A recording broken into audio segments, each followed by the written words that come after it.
For me, it began in 1992 with an ending. I was 5 years old and happened upon a comic shop advertising the death of Superman in its window display. From that moment forward, the Man of Steel has been my favorite character. And now, on this podcast, I'm exploring my fandom and examining the creative visions that have shaped the last son of Krypton across media for over 80 years. Welcome to Digging for Kryptonite, a Superman fan journey. I am your host, Anthony Desiato, and joining me this episode is the editor-in-chief of KryptonSite.com. Please welcome Mr. Craig Byrne. Hello, thanks for having me. I have really been looking forward to this. You know, longtime listeners of mine know that I'm a massive Smallville fan. I watched religiously for all 10 seasons. I rewatched every season as soon as it came out on DVD. And you know, your site was a big part of my fandom. And so I was so happy when we connected over Facebook. And, you know, that's the main way we've interacted. This is the first time that we've actually, you know, seen each other face to face virtually, but seen each other face to face and have had the opportunity to speak. So I couldn't be more thrilled. I'm so excited to be here because, you know, as we talked about before the show, this has been such a crazy past year. And to look back at something that made us all so happy 2 decades ago now, and on the year that the show literally turns 20, I think it's kind of cool for us to connect. Yeah. I mean, the pilot, No, go ahead. Go ahead. The pilot, I believe, shot in February of 2001. So we're backing up to that. Yeah. I mean, it's really something. You know, there's so much that, you know, I want to talk about with you. And likewise, I've really been looking forward to this with everything going on. Yeah, to have an opportunity to have a fun conversation about something that's, you know, been very meaningful, you know, to both of us in similar ways and in different ways. I think this will be great. So it's been just about a year since we connected on Facebook. Do you remember what initially brought us into each other's orbit? I actually do not, but I know you did the documentary about comic shops that I shared with my audience, which is so cool. I thought it was so neat that the store that I go to every week was in your documentary. So I was happy to share it. Now, is there something I'm forgetting? No, nothing Okay. so memorable, but I had posted the night that the Batwoman episode of Crisis on Infinite Earths aired on the CW. And that, of course, featured the return of Tom Welling and Erica Durance as their characters from Smallville. And I'm going to do another episode down the line where I really delve into that Crisis appearance, but you know, it was thrilling to see them on screen again, and I was so excited for it. And you know, again, it was wonderful to see them, but I was not a fan of the direction that they took Clark in that scene, in that little Smallville coda. And so I posted on Facebook. I said that, you know, in my mind, Clark's story ended with that final shot of the Smallville series finale where he rips open the shirt. That was it, as you have your shirt, your Superman shirt on there too. And I tagged a mutual friend of ours on Facebook, Dan Greenfield, who runs 13th Dimension. Yes, of course. And I think that's how you were able to see my post. And again, I know this sounds like super geeky or whatever, but when I saw your name pop up as someone who commented, I was like, that's the KryptonSite guy. Like I was genuinely excited. That's so cool. I didn't remember. Of course, I'm sure I posted in there. I was like, I was actually quite happy with it. Yes, you did. But you did it. I think you said you appreciated the idea of headcanon, right? Where as fans, we can sort of make our own continuity. Yeah, for sure. Because sometimes things don't make sense, but also we can include and not include what we want. I mean, my headcanon, and I might have said this in the thread, is that for all we know, right after we saw Clark and Lois there, he got his powers back and went up and away again. That's true. You know, anything's possible. I mean, look at what Star Wars fans go through. Like, the movies aren't even consistent from one to the other, let alone all the books that are now legends. Yeah, no, very true. You know, so the main thrust of this episode, I want to talk about your coverage of Smallville, the site that you built, the larger network of sites that it's evolved into with, you know, KSite TV. So I think it's all fascinating to me, and I think it's so cool that you took your fandom for Superman and for Smallville, and you turned it into something like this. And actually, before I ask you anything, I just want to say, I know I wrote this to you on Facebook, but I want to say to you and say it on the episode. Just thank you. Thank you so much for the site, because like I said before, you know, again, I watched it religiously, and so it ran from my freshman year of high school to my second year of law school. So that covered very formative years for me. And at every step along the way, like there were at least some people in my life I could talk to about it, which was great. It's not like I was so isolated in my fandom of the show. I had people I could talk to about it, but in terms of, my love for Superman and for Smallville, I think there was always like a higher level of engagement that I was kind of looking for. And your site was that. And I really don't think I'm exaggerating to say that visiting your site really went hand in hand with my viewing of the show. I mean, I was on your site every day. Every day I was checking that thing. It was so much fun having an engaged audience like that, because now in the age of Twitter and Facebook and all that, I mean, you don't really have to go out of your way to go to a website anymore. People aren't posting on forums the way they used to. For some reason, they post on Reddit. I still haven't figured that one out. But it was just like a lot of fun. Like, I hope that to most, KryptonSite felt like a little like clubhouse we could all go to, kind of like, like the Legion's old headquarters, that big old cup that Mark Waid turned into a sentient being, I think. But it was, I mean, I also feel like fans back then weren't fed as much stuff as they are now. Like, you'll get a Flash season premiere and we'll have like 15 interviews beforehand. We'll have almost every scene in a clip, like, and when a pilot happens, it seems like we have like a 7-minute reel that's the entire pilot most of the time. So we'll probably be getting that for Superman and Lois by the time this actually is published. You always have the producers explain such and such an episode. Back then, we didn't really have that. I mean, Alan Miles did maybe like 5 interviews a year, and KryptonSite was one of them usually, which I really appreciated. And they were allowed to actually reveal stuff in those interviews, which I feel like everything is so planned now. Like, oh, we got to give that one Entertainment Weekly, or, So the whole market has changed, but we were very lucky that, or we as in like the people who'd go to the site, that we had pretty much free reign. I do know that, there were times if I posted something, I might get a call, hey, can you take that down? And I would take it down. I posted a spoiler for the episode 0, which accidentally gave away the end, which I didn't realize.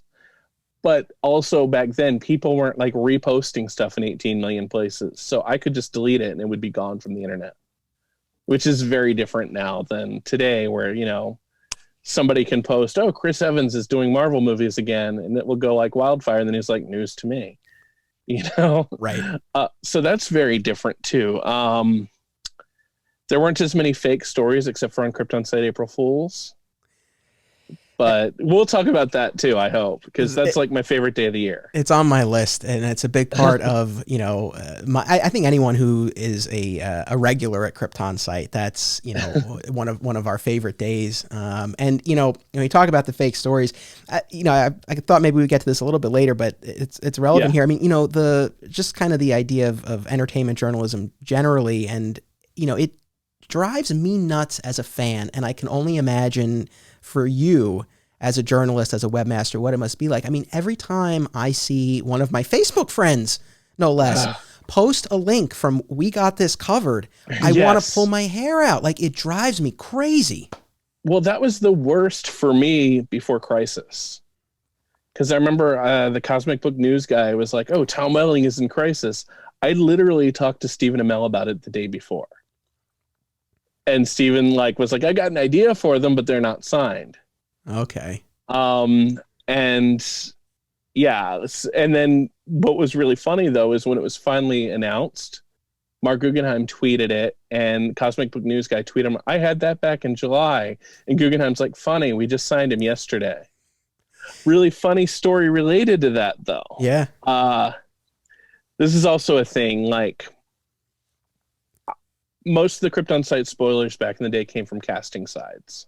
Oh, I was going to ask you. That was actually one of my questions. I was curious where, and just, again, I assume like most people who are Superman fans who are listening or watching this are familiar with your site. But for anyone who isn't, or who, came to it more recently and didn't go to it back in the day, various sections. I mean, and I frequented all of them. I mean, I would always check the main page to see the latest news.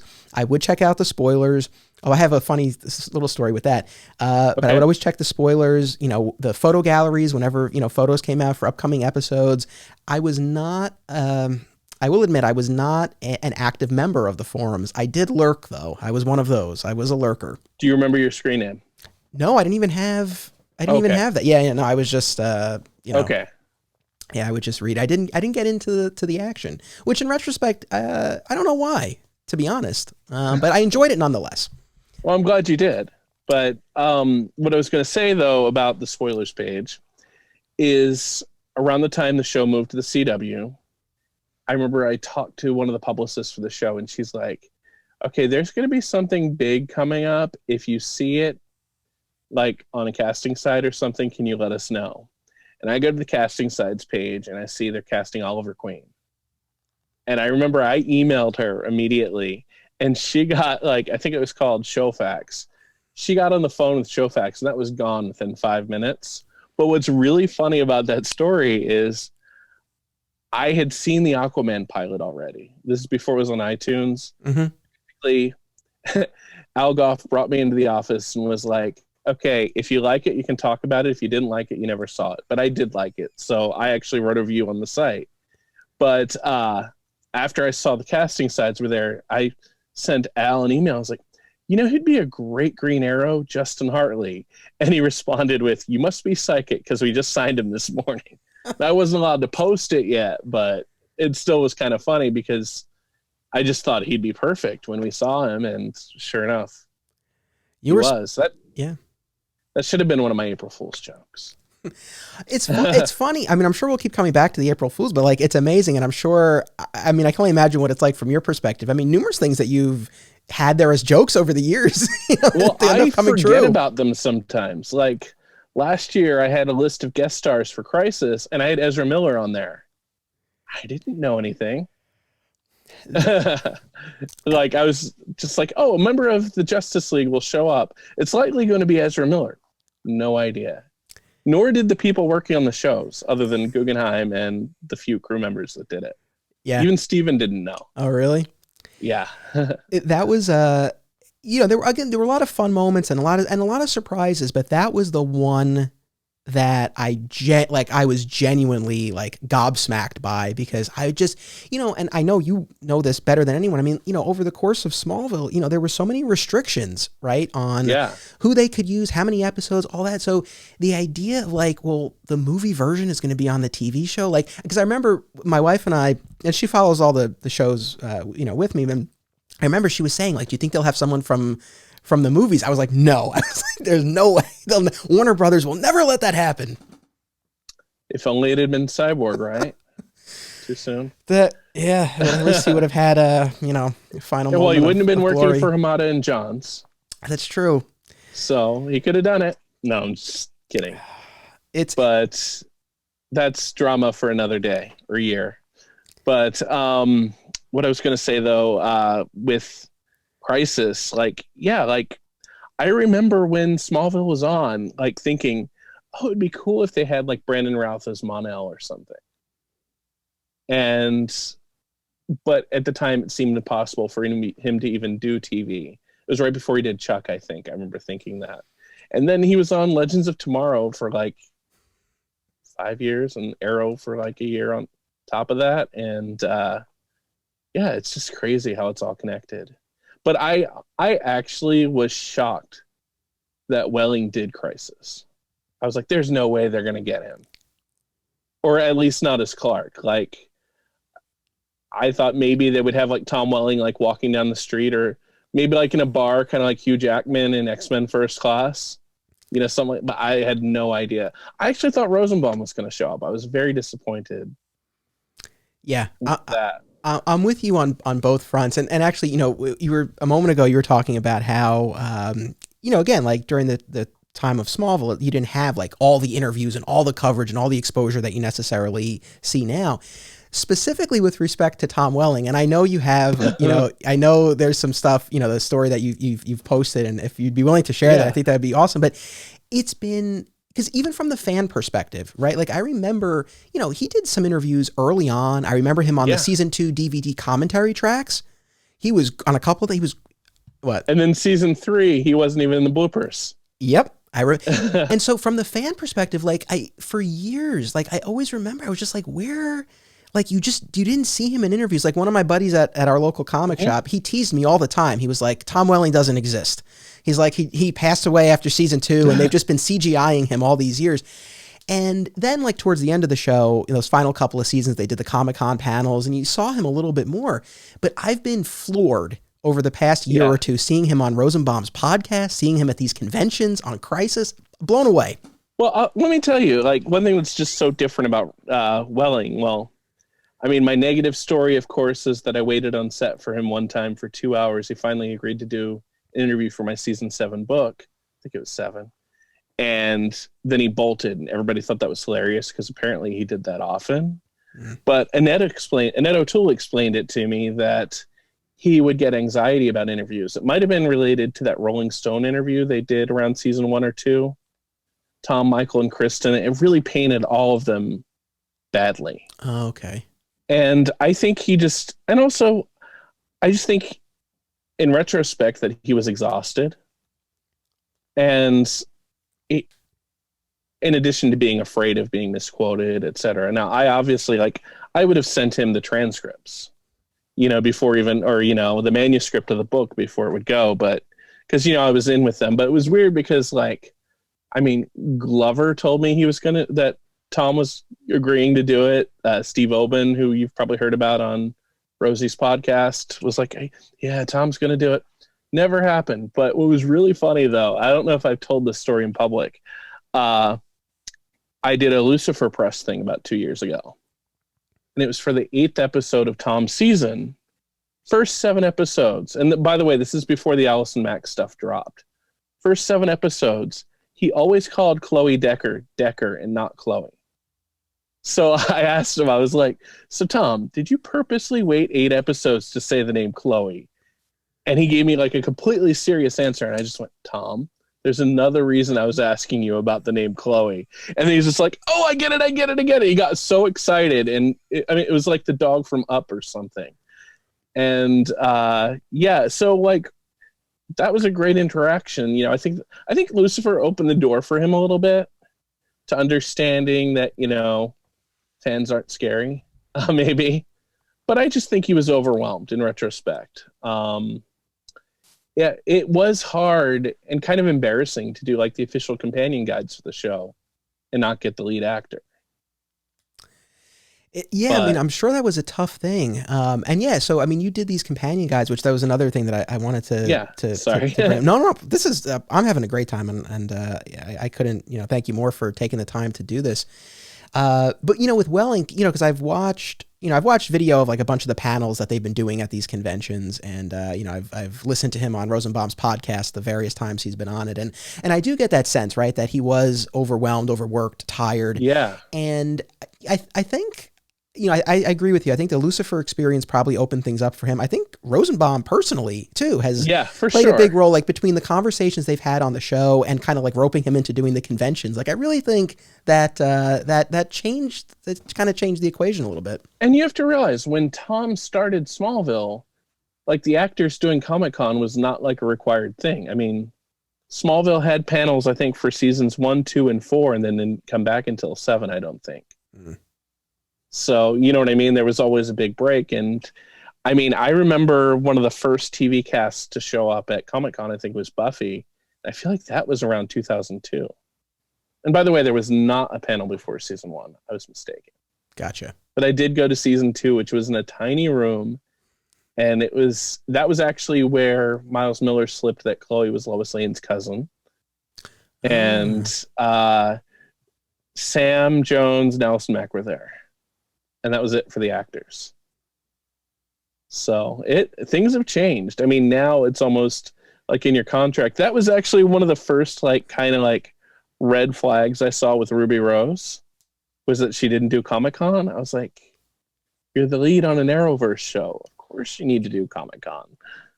But I know Javicia would have been doing it this year if we had a Comic-Con. Also, how trippy is it that the kids from Superman and Lois, the older one was born a month before the pilot, and the younger one was born the week Scare aired? Yeah, that, you know, We're old. That makes me feel old. I'm not going to lie. It's, Yeah. you know, we were talking about this before we officially started recording, but it's about, you know, aging generally and the ages of the actors and the characters. Like, Yeah. it was funny, you know, for me, I was the same age as Clark. We could not have looked more different as Tom Welling was 10 years old. I was the exact same age as Welling. Like, I think Tom graduated high school the same year I did, 95. So, but on TV, he graduated when you did. Yeah. And I do remember back then I could get away with like really smart ass like captions on the photos. And I remember one of them was like the world's oldest graduate or something like that. Yeah. That's the other thing I think has changed with fandom, though. I feel like fandom has no chill now. Like, you can't joke about something like that now. Yeah. They'd be like, how dare you say that about Tom Welling? And it's like, 'cause it's funny. Like, I have a friend, and this might go towards my Snyder Cut bias that we've talked about. I have a friend who got mad at me because we did some friends of mine and I did a podcast recap of the Smallville pilot. And I made a joke that this Superman would save his dad from a tornado. And this friend, former friend now, unfollowed and unfriended me because I mocked Man of Steel. It's like, come on, just chill. That's I should have made a joke that I was knocking you off this podcast here. Like, all right, we're done. Oh, no, shoot. It's that's very severe. You know, I mean, Yeah. My listeners know, like, I am a fan and a defender of the Snyder stuff, but I understand people have other opinions, and especially with the comment you made, I mean, I don't think that necessarily warrants that reaction. That's pretty, No. you know, that's pretty severe. And you know, like one of the things for me why I love doing this podcast is, you know, sometimes I have people on who we share the same opinion, but, you know, other times we might not. And it's like, you know, want to hear different perspectives. I think that's what, you know, makes this a little bit more of an interesting experience. So that's a shame. Well, I agree. Like, I think it's so interesting that, you know, you were young visiting the website through some very ugly designs over the years, I'm sure, kind of evolved over the years. But I had so much fun with it. Like, we talked about the April Fools. Like, that was the one day a year where I got to be creative and throw my ideas out there. And somebody told me it was hilarious. Season 8, April Fools, I wrote an article that Michael Rosenbaum was coming back for season 9. Cassidy Freeman sees this. She goes around the set telling everyone, and they're just like, Cassidy, you need to like click the read more. Like, I think that's hilarious. And then season 10, I did an article about them doing like a Young Justice follow-up to Smallville. And I said something like, Laura Vandervoort was approached, but she was busy like filming a Hallmark Channel movie. I got an email from Laura, and it was CC'd with her manager. I never heard anything about this. And I had to respond, Laura, it's a joke. Read the April Fool's page. So it happens, you know. That's amazing. Kind of funny. And it's also interesting, like, the things that we thought would happen eventually on the show that didn't. Of course, you had the Chloe as Lois people, which that never totally made sense to me once they introduced Lois Lane to the series. That was it, right? So that was, for anyone not familiar, right? That was a long-term fan theory, right? That Chloe would actually turn out to be Lois Lane. Lois Lane. And yeah, on the forum, right? Like, that was a big thing on the forum. On the forum, but also like Television Without Pity, they were very deep into the theory. And it would have been cute, like in the first 3 seasons when we hadn't seen Lois Lane. But once we'd seen Lois Lane on the show, I think we know where things are going. But I also kind of wonder if some of that was like a shipper thing, because obviously whoever is Lois Lane is the one that ends up with Clark. And, you know, I mean, like, even back then you would get, like, you know, the accusations of, like, shipper bias. I can honestly say I shipped Clark with his cape right behind me. Yeah. You know, I just wanted the show to end with Clark and his cape, so might have been a little bit disappointed, but... A little bit, right? A little bit? Yeah, just a tiny bit. Did you, I wanted to ask you, did you know ahead of time that he was not going to actually wear the costume? If you can say. If you can't, that's okay. I had hints, but I know when I was watching that finale when Lois is on Air Force One talking to like the president or something, I thought they were going to turn around and we're going to see like full frontal Superman. Mm-hmm. Like, the only thing I remember I knew that wasn't like broken or announced beforehand with that finale is that Aaron Ashmore was back. And I was so annoyed when they had the guest star list at the start of part 1 and Aaron Ashmore is listed. It's like, way to keep the surprise. Yeah. One behind the scenes piece of information about that finale I can give you, though, is originally they did want Michael McKean to show up as Perry White, but they couldn't afford all these people to fly up north. I mean, it's better than what the Supernatural finale got. Because of COVID, they couldn't really bring back anybody except for Bobby. Spoiler. Yeah. the super. Yeah. If they were only able to have one, Bobby was the one, and I was okay with that. But it's like, you think about like what that finale would have been had it been populated with everyone. It's kind of like the Welling Crisis thing. When I watched that finale, I actually liked having what possibly could have happened in my imagination. Because you don't have that holy crap so-and-so got old feeling. You know what I mean? Like sometimes when they cart people out for like a finale and it's like how did Jonathan Kent gain 20 pounds before Lazarus? Right. Yeah, I know. Like his ghost. Yeah. Like it's like, wait a minute. Yeah, I know. I guess, the Jor-El AI or whatever created. Did we ever find out what created that? Did we? I don't know. It was a good episode. I don't remember. I think one of my favorite things, and I wish I had done like more companion guides after season 7. There was a season premiere. It might have been season 9, where Clark starts talking to like Jor-El in the fortress. But at the end of the previous season, like the fortress was like shut down completely. And I just asked one of the writers, I was like, so like, how is he able to do that if he shut it down? And the writer's just like, maybe he just plugged it back in, which was like a hilarious answer. But I would have loved to have had that on the record, because it's like, I was doing a press thing for The Flash. It was the episode that introduced Ralph Dibny. And I was like, wasn't Ralph Dibny named as being dead by Harrison Wells in season 1? And they just were like, it was Flashpoint. I remember asking them, I was like, why didn't Chloe's dad give her away at her wedding? And the response I got was, Chloe's dad's alive? So we notice these things as fans, but I think when you have 218 episodes, there are a lot of balls to juggle. And I think also the actor that Robert Wisden, I think was his name, had retired from acting. But I mean, it wouldn't be the first time Gabe Sullivan was recast. There's a different Gabe originally for Jitters. Oh, that's true. Or no, it wasn't for Jitters. It was for the pilot. Okay. I think. Yeah. And then we finally saw the real Gabe, I think, in Jitters. Or the original actor that played Gabe was brought back in Jitters. Gotcha. Okay. Yeah, it's been a while. I mean, it's been a while. Well, Jitters was supposed to be episode 3 of the series. Oh, I did not know that.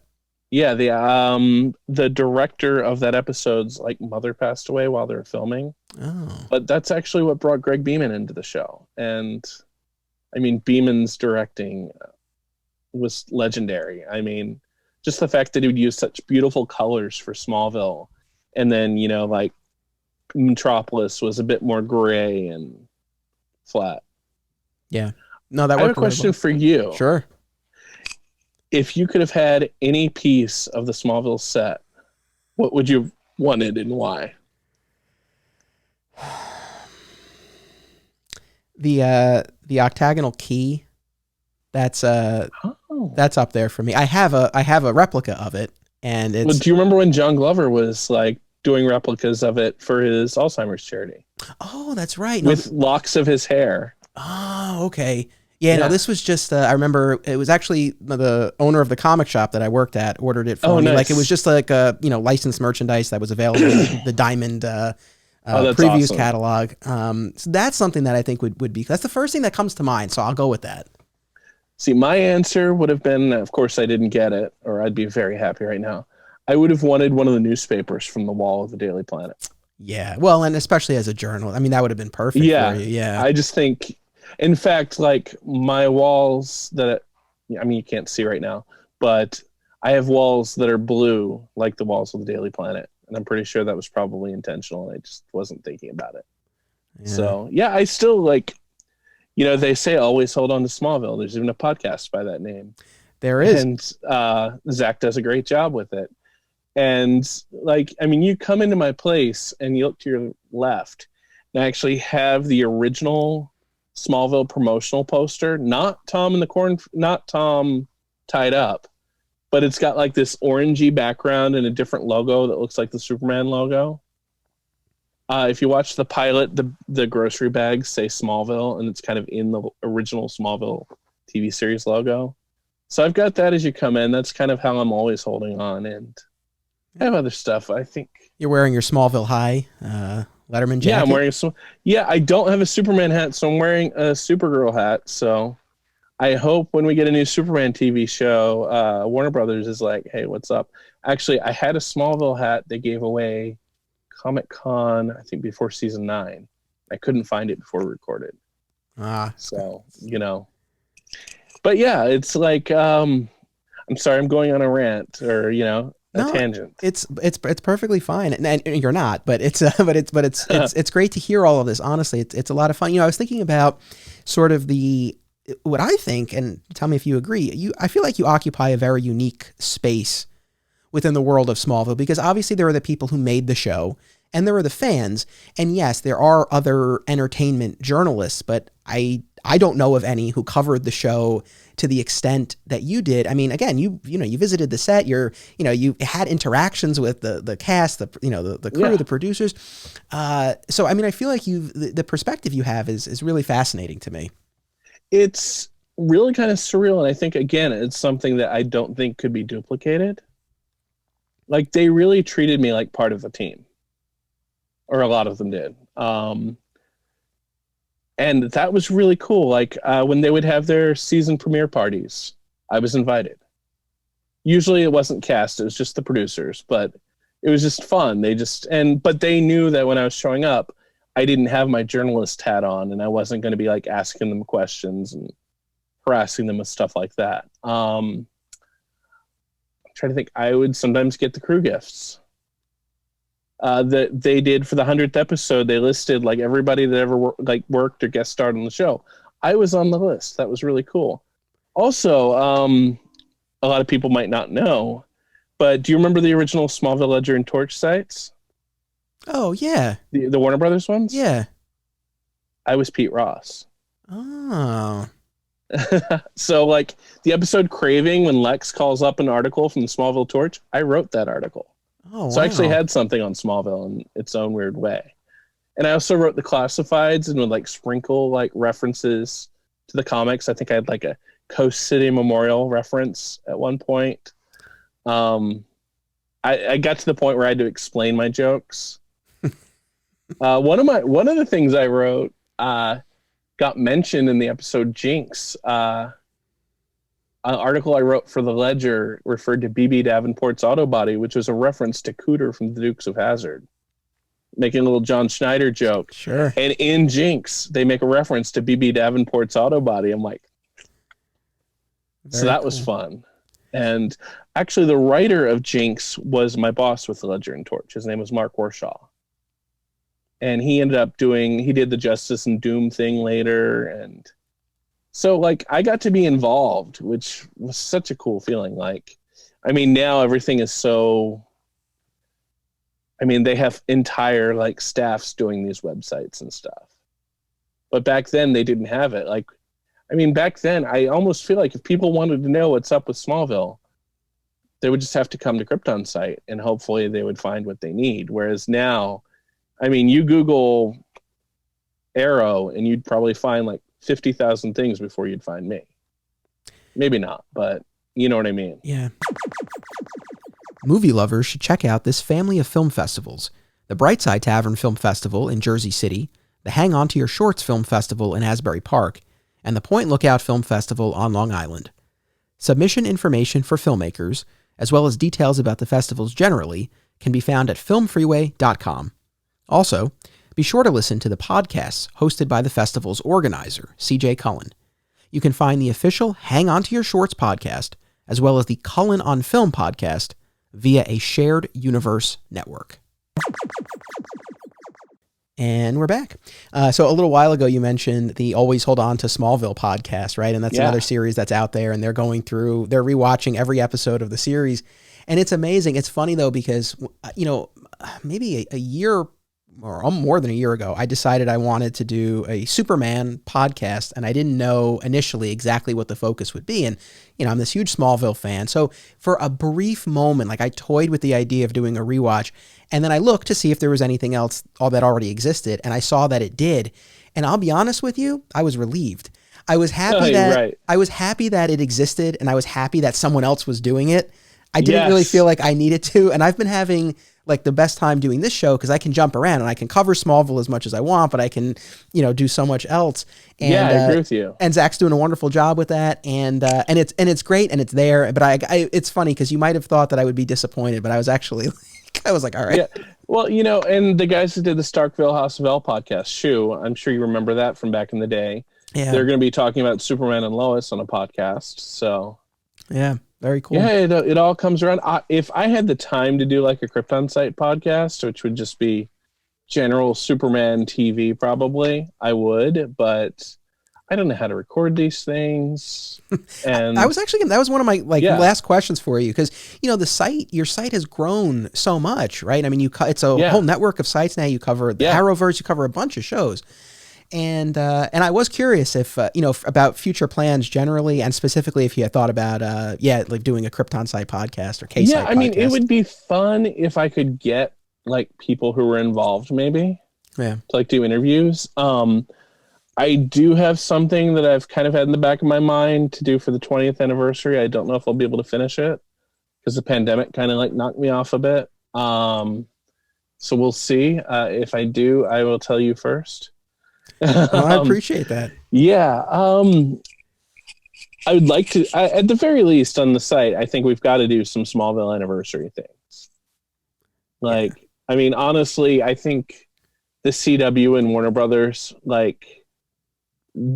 they really should think about the anniversary once 20th, whether it's an episode of Superman and Lois where they go back to his high school reunion or something, or just something to tie it all back together, even though it's...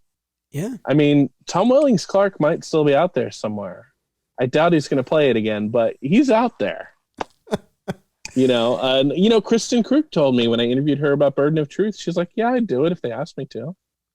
Yeah, I know. I think she said that on on Rosenbaum's podcast too. She's been open about that. And obviously Erica Durant's played, Supergirl's mother on that show. I will also tell you about Crisis.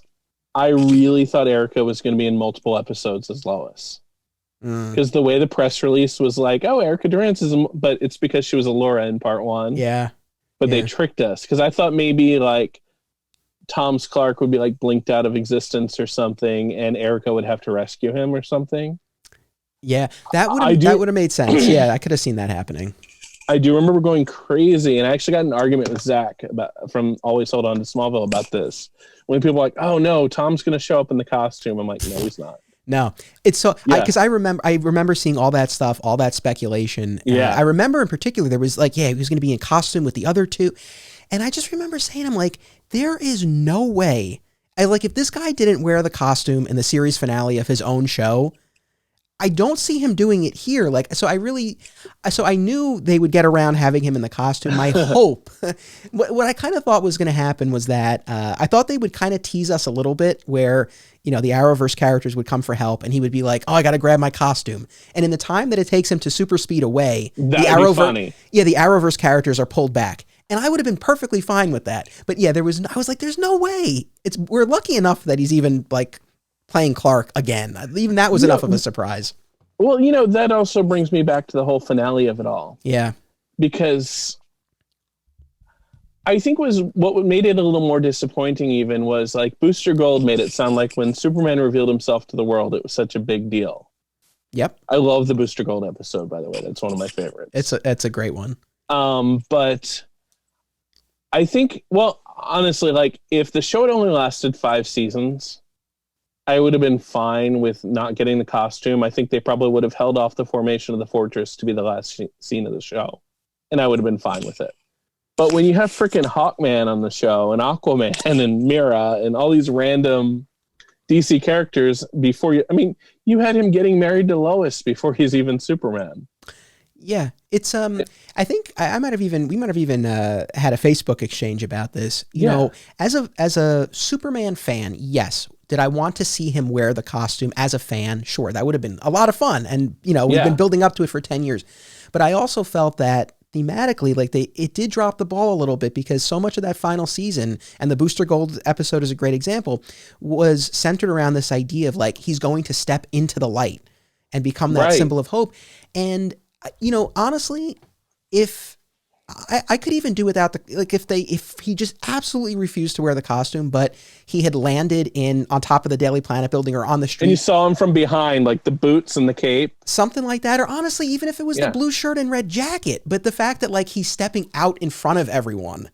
I just think that was a missed opportunity. But I got to tell you, and I've said this on other podcasts, but I'll forever hold on to this story of watching that series finale. And with the wonderful exchange between Clark and Jonathan and peace with Jor-El. I mean, there's so much about it that I love. And he starts flying, and, he sees putting on the costume, and he bursts through the fortress, and, CGI. Okay. And then they cut to commercial. And I'm like, all right, when we get back from this commercial break, like, here it is. Like, and then it would be the equivalent of, look, it's the Flash. And there was this weird, and maybe, I don't know, like you might have put it together faster than I did, that you were like, oh, this is as far as they're going. But like, I had this weird, there was emotions were running high as I was watching this episode. And I had this weird disconnect where it was like, it took me a second to realize like, oh, we're not seeing him in the costume. Like and I was so disheartened because I kept thinking like, all right, the next scene. And then I got to the point where I was like, oh, that's it. And I'm sure a lot of other fans had the same experience.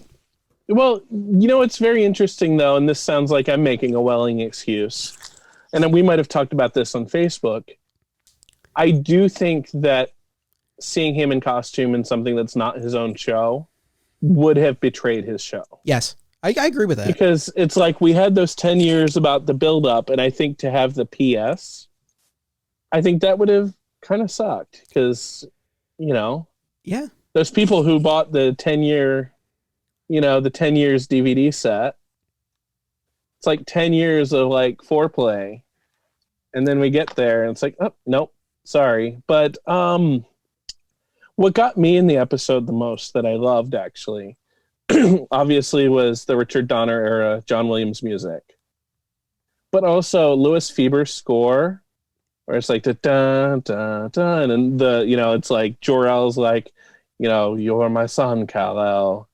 You will always hold on to small. That whole thing. The things you learned with the Kents. Yeah. I mean, nothing Jor-El ever did made sense on the show, but I mean, I think we kind of accepted it because it created drama and tension, and it gave them a lot of fuel for many seasons, that tension between the two of them. Well, we haven't really talked about this, but since this is about like your Superman, fan journey in a way, I think what's very interesting is when the show started, I know people kind of ragged on and joked about like the Freaks of the Week and that sort of thing in season 1, but in a way it was kind of brilliant because people could tune in at any time and be able to follow what the story was for the most part. And it was like taking normal like teen situations and just like raising them to like 50, because of whatever the Meteor Rocks did to them. Yep. I thought that was really clever. And then they started building their own mythology in season 2. I mean, Lineage was probably the highest rated episode in the entire history of the WB. I think they had like 9.3 million viewers, something like that. And then you had Rosetta, which was brilliant. You had Insurgents, where Clark is literally doing a leap, tall buildings. But the other thing I remember about that time is, I mean, it also helped that they had the Smallville beginnings on Sundays, in case you missed it the first time. I watched them twice. Yeah. I would watch them on, what was Tuesday initially, right? And then I would watch them again. Well, the show was on Tuesday, and then Sunday afternoons they would show the repeats. I watched them both times. But what I remember about that specifically is the show had permeated pop culture to the point that I remember I was in a bookstore and I overheard people talking about, I think it was Heat. did you see that episode with him doing the, you know, and I feel like it's something, I mean, things enter pop culture all the time now, but especially back then, you know, something's arrived to people. It's literally like water cooler talk. Yeah. And this was actually, kind of one of the the big picture questions that I wanted to ask you. And obviously, we've been talking about the show and your coverage of it, and obviously we're fans, right? But, I was on a podcast recently called Shadadigans. It's about fatherhood. It was a lot of fun. And they were asking me a bunch of Superman questions because they know I'm a fan. And specifically, one of the hosts asked me about Smallville. And he was like, why were you such a fan of the show? And I said, the personal aspect, the fact that, my age, and year in schooling, paralleled Clark's, it really hit me at exactly the right point. And that's an aspect of it, but that's only a small piece of it. I said, I know that one of the criticisms you often hear about the character of Superman is that he's not relatable. And I don't subscribe to that. And I think one of the reasons I don't subscribe to that is Smallville. I mean, we saw over the course of the show a young man trying to find his place in the world, having this part of himself that he couldn't quite reconcile, that he felt he had to hide, and not sure what his place in the world was going to be. I mean, I was like, that's so relatable. And that, I think, there's so much else about the show that I enjoyed over the years. Of course. And I thought they did a really great job with, of course, with Lex and that the relationship and the deterioration. There's so much that I liked about it, but at its heart, this kid, just trying to figure things out, for me, I think that's why the show really holds such a special place. And I was curious for you, I mean, if I were to pose that question to you, I mean, what is it about the show that made it resonate with you so much and continues to be a big part of your life? Well, I was thinking more of the bigger picture, not just me. I think Al Goff and Miles Miller did not get enough credit for the great job they did in developing this series. Because it's like they mixed a concoction that people would talk about. Whether they wanted to have their shipper wars, they wanted to talk about how great Lex was, or they wanted the Superman stuff. There was a little bit for everybody. And there was the family aspect.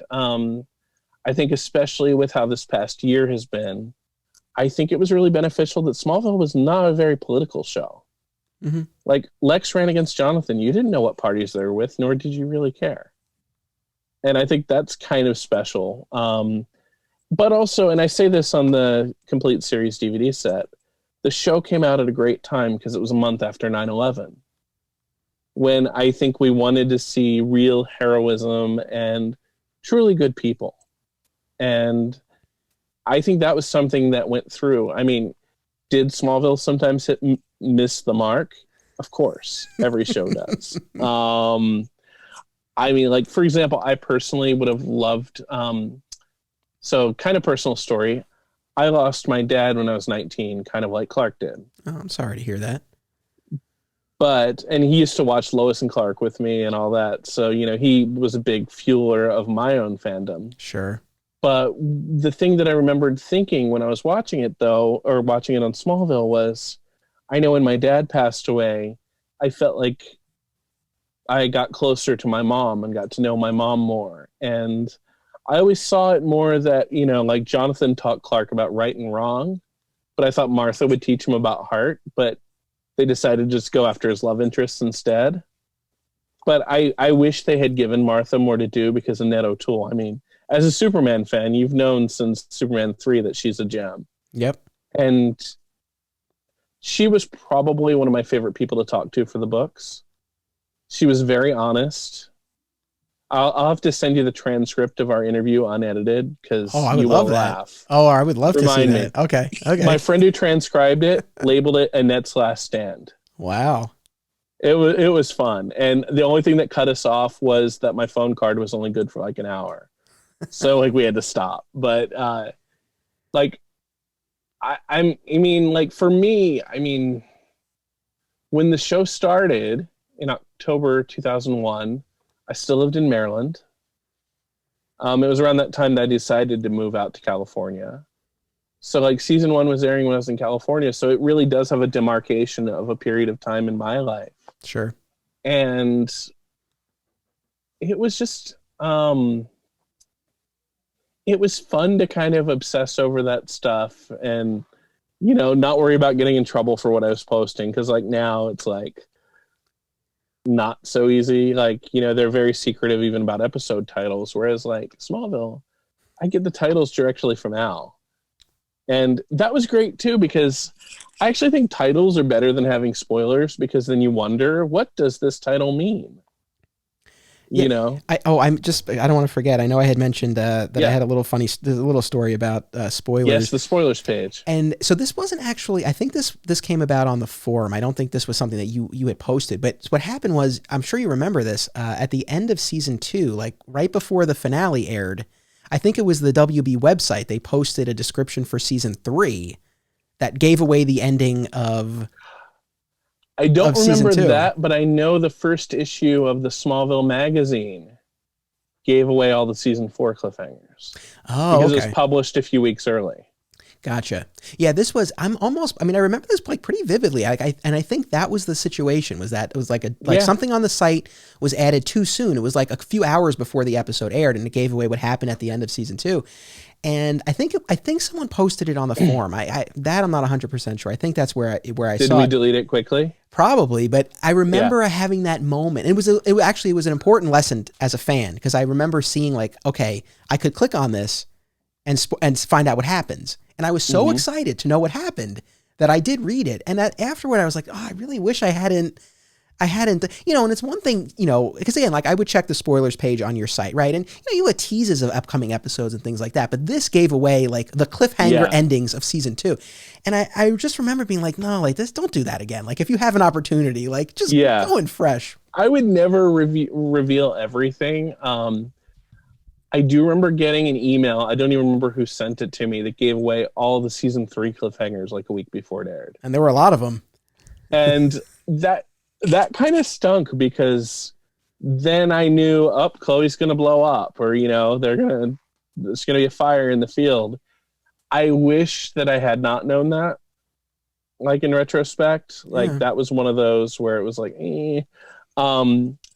I did have lunch with someone when I first moved to California, so it was season 1, who gave away all of the season 1 cliffhangers to me. And what was fun about that, though, is he told me stuff that didn't end up happening. So, like, originally a bunch of stories they saved for season 2 were in the season 1 finale. Like, when Clark speeds off to the tornado, Pete was going to see him running off. Oh, interesting. So that was different. And Whitney was going to die in the tornado originally. Oh, that is interesting. Yeah. So I remember like hearing all that. I'm like, I can't believe it. Like I was just like drooling. I was like so excited for it. And so now, again, you over the course of our conversation, you've mentioned, having these interactions, both face to face and via email with, the producers and cast and all. So, you started the site. I know originally you had done a newsletter, right, for Lois and Clark. Yes. Right? The Krypton Club. Yeah. And then once Smallville was announced, that was when you launched KryptonSite? Actually, what happened was, as an extension of my Lois and Clark stuff, I had a little page on AOL about this upcoming Teenage Clark Kent project. Long story short, I got an email from somebody who seemed to know a little too much about the project, and I played dumb like I didn't recognize their name, and asked if I could be, if they would happen to know how I could get in contact with the producers. And I did the first major interview with the creator of Smallville, Al Goff, that appeared anywhere. And I think that was around when I registered KryptonSite. But legend has it, Warner Brothers was pissed when he did it, and that he hung up on them when they called him to yell at him. Wow. I actually got in trouble another time. This is kind of sad, actually. The day Christopher Reeve died. This is like the pre-Twitter era. I'm the one that told Alan Miles, for one. But because I was on the East Coast and it broke then or something. But I remember I emailed everybody I knew from Smallville for like quotes. And I got like an angry phone call from the publicist for Smallville at the time. Like, don't go directly to people like that. But already I'd had, like, Michael Rosenbaum sent me a nice story with a picture of him with Reeve. Somebody else sent me something. And then Yeah, so the publicist yelled at me. So then I emailed everybody who hadn't responded yet and was like, hey, if you haven't sent me anything yet, don't. I got yelled at by the publicist. And then Ned O'Toole responds, and she's like, F the WB publicist. Who the hell does she think she is anyway? And she sent it to me anyway. So I had to like email one of my contacts at the show. I was like, can you calm down the publicist? Because, you know, this is kind of a big deal. I'm not going to say no to the person who was Lana Lang to his Clark Kent in Superman 3. Yeah. And I ended up using those quotes in the book. So it was good that I had them. But I think what happened was they were getting a lot of press emails and not being able to produce responses yet. And then here I just was posting everything. And I think actual press people were getting angry. And now that I do press, I understand that. Right. Like when something's embargoed or something. I mean, that's a different situation. Yeah, right? exactly. Right? Well, like I got so annoyed the other week. There was one of those sites that makes stuff up. They had a thing about the Peacemaker show. Sure. And they said it was going to re-air on the CW or something stupid like that. And James Gunn called the site out publicly. But then they fixed their article and James Gunn like praised them for fixing their article. It's like, dude, do not give these mouth breathers attention. You know what I mean? Yeah. But that's really interesting though, that's how, so it sounds like you like hit the ground running. I mean, getting that first interview probably really, because, you know, to have the level of access that, you know, you seem to have from a pretty early point, that's pretty remarkable. Well, because we didn't, like, I don't think they knew how to handle the internet like that back then. Like, I do remember when other people started to discover casting sites and were actually posting the actual sides on their sites. I remember Miles Miller was like, oh, it's only like a small percentage of the audience. Like, he didn't even care. I mean, well, I'm sure he cared, but you know what I mean? He wasn't bothered by it. Right. And now, like going back even further in fandom, Lois and Clark, somebody I knew sent me the season 3 premiere a month before it aired. Wow. Unfinished visual effects and everything. And my friend Dan was also sent it, who also started the Krypton Club with me. And we would go in the AOL chat room for Lois and Clark and start reciting dialogue from the season premiere. And nobody knew what we were talking about, which made it even funnier. And then one day, like, a producer's like, hey, where do your spoilers come from? And it was one of the producers of the show. Like, I can understand, but now if that had happened, he would have been calling up WB Legal to be like, these people are ruining our show, you know? Right. So like with no, I'm sorry, go ahead. Oh, but like, for example, now, like, there are times when we might see something early and not be allowed to talk about it. And if we do talk about it or spoil something we're not supposed to, we're cut off. You know what I mean? It's right. No, that makes sense. Like, earlier this year when CW announced their fall schedule, there was a website that broke the schedule before the embargo time, and they got a good yelling at. It wasn't me. It was good. But yeah, so I mean, things have changed, but I mean, obviously now there's a lot more control over the information that gets out there. I was just, it's like you said, I was very lucky and I feel so fortunate. I do miss the way things were a lot simpler back then. Like, you know, people paying attention to what's posted on the site, but also there was a lot more dialogue and guesswork. Like, ooh, what's going to happen with, you know, Davis Bloom? What's his deal? You know, and now it's like, you can just read an article and be like, yeah, Davis Bloom is going to become Doomsday in episode 9. And that was our plan all along. You know, right. I don't know. It's just, it's very different. Yeah, no, for sure. And I know you had alluded to this earlier, but you said the forum is like not as active now, right? And I assume with social media that's just kind of took over that. Yeah, not at all. I wish I mean you still get a few posts, but like, I mean, there was a time when you would have like 1,000 people on the forum at one time. It was really like happening. Like, we would have our live threads. And again, I think they still do it on like Reddit and stuff like that, but that was so much fun to just watch people reacting live as it was going on. You can't really replicate that anymore. I know you had mentioned the Chloe as Lois, fan theory that persisted. In light of real world events recently, it's a good thing that ended up not being the case, and that we have Erica Durance as the legacy of this character and not someone else. It's really unfortunate though, because Chloe and Lionel were like the two greatest creations of that series, you know, as far as original characters go.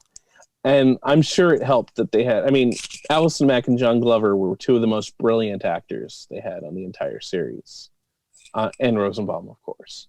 Yes. But, Yes. but I mean, it's such a shame, the stuff that has come out about Allison since then. And like I said to you before we're recording, it almost felt like somebody I went to high school with got arrested or something like that. Like, I mean, a lot of us knew that she was part of a weird, like, self-help group, but I don't think any of us knew how deep it got or how deep she got. I hope she's going to be okay ultimately. And she gets the help that she needs, because that guy really messed her up.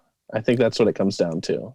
Yeah. I mean, I'm not calling her blameless in any way. Sure. But, she was also a victim just as much as her victims were.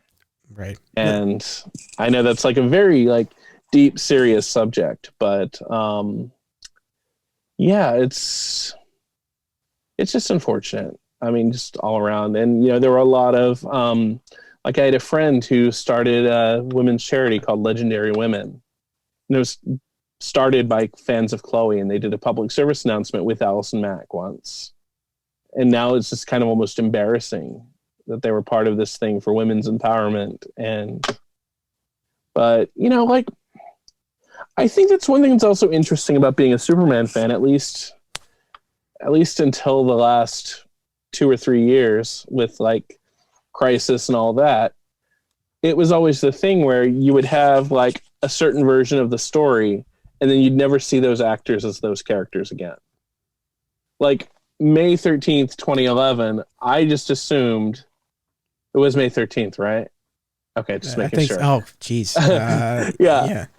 I just assumed that was the last time we'd ever see Tom Welling as Clark Kent or Erica as Lois Lane. So, like, to me, Crisis was like, oh my God, it's real. You know what also got to me, though, was Elseworlds, when they played Save Me.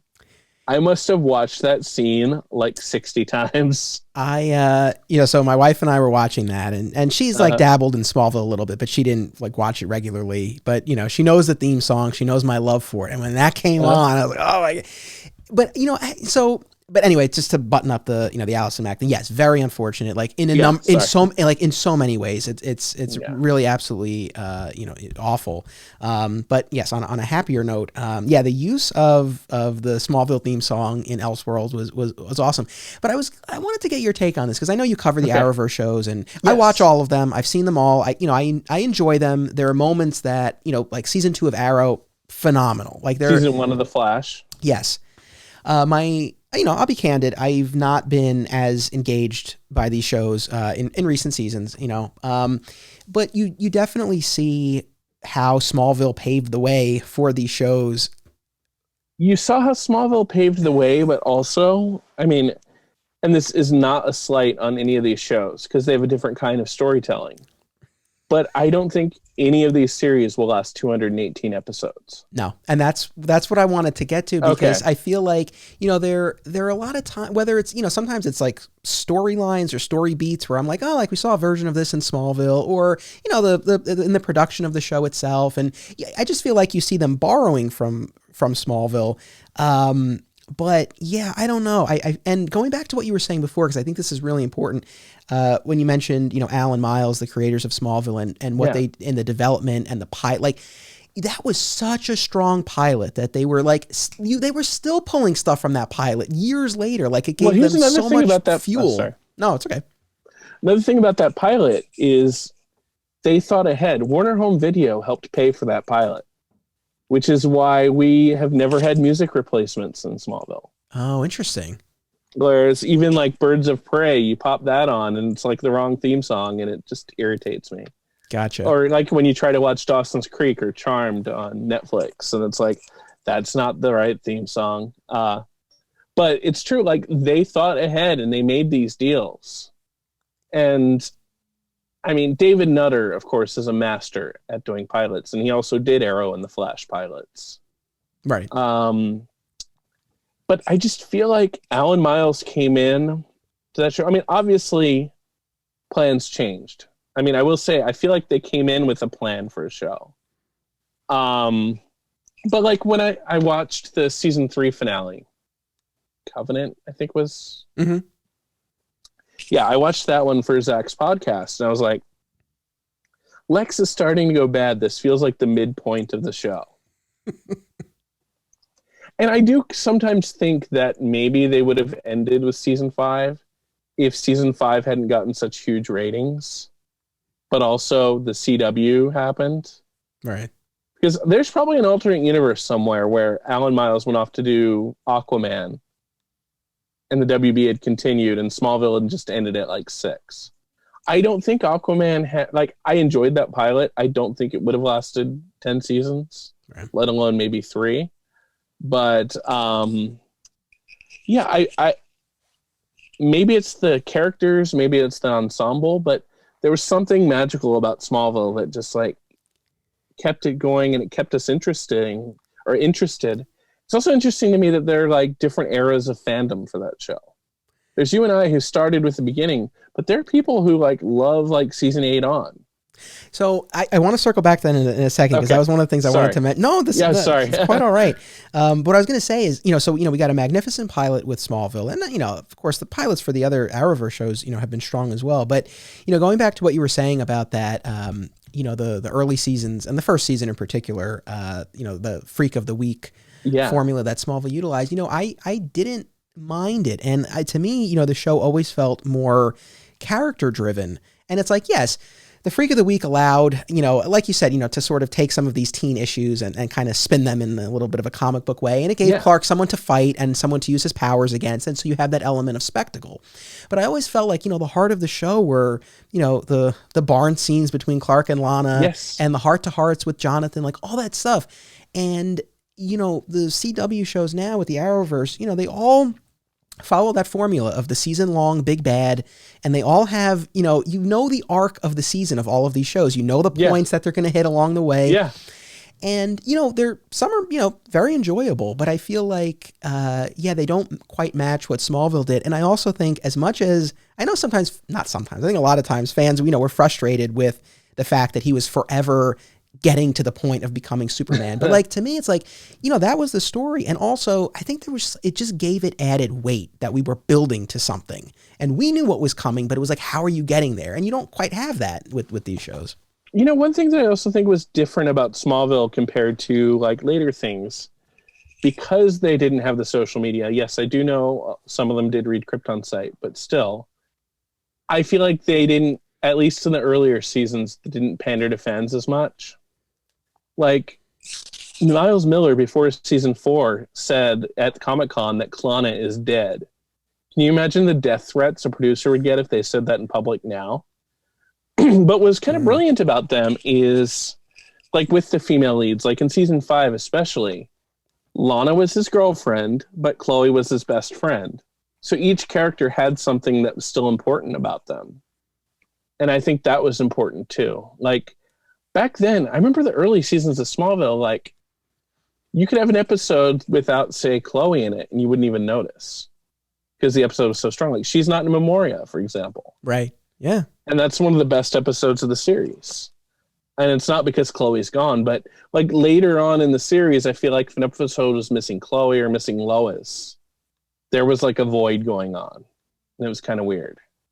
But. Yeah. No, I get what you're saying. Also, and again, not to, pit Smallville against the Arrowverse or anything like that, but it's so funny to me how in most of these Arrowverse shows, like the secret identity among the other, main characters is really not a thing, right? Like their identities are known and they all have their teams.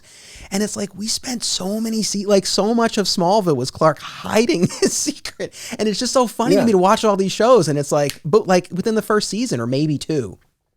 Well, I'm kind of not a fan of that whole everybody has their own team thing. And I don't like, even really Supergirl has her own team. Yeah, I'm not really a fan of that, to be honest. Like, I will tell you, I read, it was probably a year ago now at this point, the Superman and Lois pilot script. And my only real complaint about it that I hope they resolve is that it would have been a better show if it had been like Smallville and been the only superhero show on TV at that time.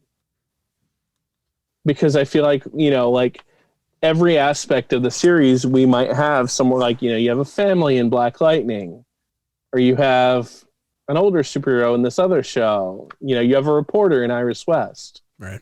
Like, so I'm sure it's going to be challenging for them to stay unique and original, because like when Smallville was on, the only thing like it really during its run might have been Heroes, actually, because Birds of Prey was only 13 episodes and that was it. Yep. I remember. Yeah. I was there for it. Yeah, but I mean, so that also probably contributed to the show's longevity. I mean, now Sure. I feel like there's like 7 CW superhero shows next season. Maybe I'm wrong. Something like this that. coming season. I mean, obviously, Supergirl's winding down and all of that, but Black Lightning's ending. yeah, so a little bit of a shift, but I know it's amazing. Again, like watching Smallville, and I just remember being so grateful to have that. And obviously they stayed away from like the full on comic book elements for so long, and so to see all of these shows, to see the characters in costume so quickly, not just hoodies. Yeah. It's really, and actually I wanted to ask you, as far as, your site, I mean, like we said, it's grown from, Smallville to covering a whole host of shows. I mean, I guess the traffic is nothing compared to what it was. Oh, really? Yeah. 10, 15 years ago though. Oh, because again, everybody's covering the same stuff. I mean, 2008, you Google Smallville, I might have come up before the CW website. Right. All I know. So if that was your question. No, I was just going to ask about sort of, although that is interesting to know, but no, I was just going to ask, as far as deciding to, take the plunge and expand the coverage. Oh, yeah. Yeah. Like, was that an easy decision, or were you kind of like, I don't know if I want to, take all of this on? How'd that kind of play out? Well, I actually wish I had done it sooner, because then I would have probably gotten my foot in the door more while Smallville was still in the air. But, I get what you're saying. I cover all TV now on KSite TV, whatever I like, I write about, like, but I mean, I did expand a little bit. Like, there was a Birds of Prey site when Gotham Clock Tower, when they were going to do that, when they were going to do that Grayson site too, right? Did you set something up? I remember that. I had something for that. I had Wonder Woman when that was that David E. Kelly NBC pilot that was not good. Right. Did have Pedro Pascal in it though. I wonder if he's ever done anything with Wonder Woman again.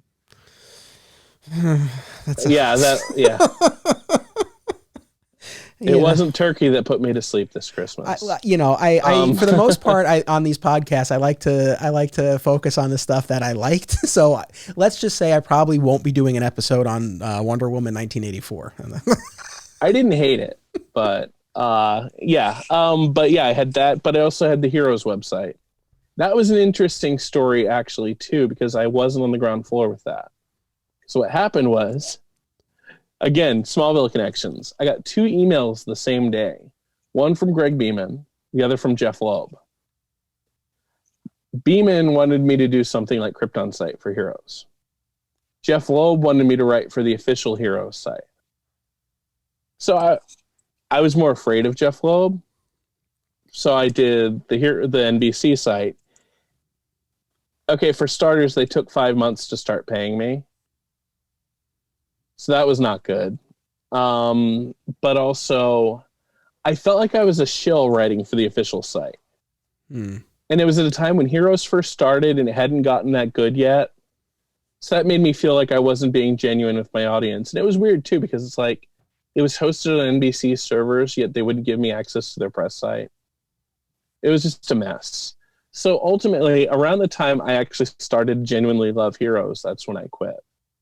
And Loeb luckily wasn't mad at me for it. And then I did the Heroes website, and that went on. Unfortunately, I forgot to renew the domain, but that went on for a while. And okay, we were talking about canon, in our head canon, Heroes Reborn did not happen.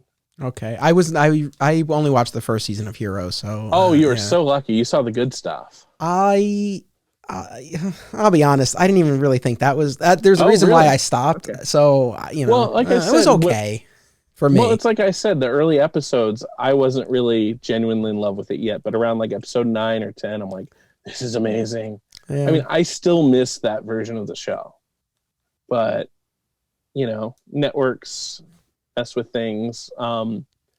That said, if somebody said, Craig, do you want to like pitch a Heroes revival? I'd be like, hell yes. But you know, And- I get what you're saying though, as far as having, you know, the autonomy, right, with your own site. And, Yeah. you know, even just circling back to, you know, how you really got KryptonSite off the ground. And I know you said you were lucky, you know, you got in early, and yes, I mean, I know that was, but you know, moving forward, you know, and I'm not blowing smoke, but I mean, you were your site, you were a wonderful ambassador for the show. So it's like, I'm sure, you know, I'm sure they value that, and they recognize the value that you brought to the show and to the fandom. And that's probably why Beeman and Loeb came to me to begin with. Now, yeah, for sure. I was going to say, when you mentioned getting spoiled, Beeman spoiled the season 9 finale of Smallville on his blog. I don't know if you remember that. No. Like the day before, it's like the scene where Lois finds out that Clark. It's like, I really dug that season 9 finale. That rooftop fight in the rain. Good. That was great. Especially because I wasn't really feeling the new Krypton arc, but that finale was like, well, yeah, I actually had the conversation with Al once where, and I think he agreed with me, so I hope I'm not speaking out of turn, but like sometimes the lesser seasons of Smallville had the better finales. Yeah. Like season 4, that was a great finale. Yes. Phantom was a pretty good finale. It was. You're right. Although I feel like most of the finales, like they were, were there ones that except for Doomsday. Okay, that was the worst finale in the history of the show. I could not agree more. I remember. Let me just do the quick math on this. Okay, so that was the year I graduated college, and I remember there was, and it was like the weekend of graduation, and so that I think it was that was season 8 was on Thursday nights. Was it Thursday or Friday at that point? I think it was Thursday. I think it was Thursday. It was Thursday. So that Thursday night, the weekend was graduation, but that Thursday night they did this honors ceremony at Fordham. And so that's where I was when Doomsday was airing. And I remember I was like, I couldn't wait to get home so that I could watch it. And I had it on the DVR. I was so excited.